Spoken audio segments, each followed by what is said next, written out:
Let's make incredibly creamy fettucine alfredo at home. Cook the fettucine until perfectly tender but still firm. Melt butter, gently sauté garlic, then add cream.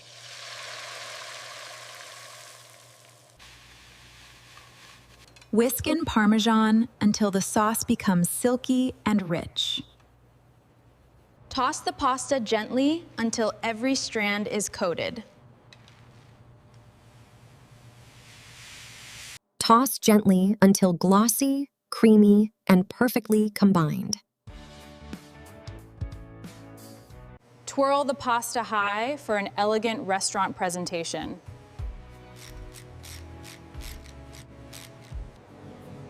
Rich, silky, and comforting. Perfect fettuccine alfredo.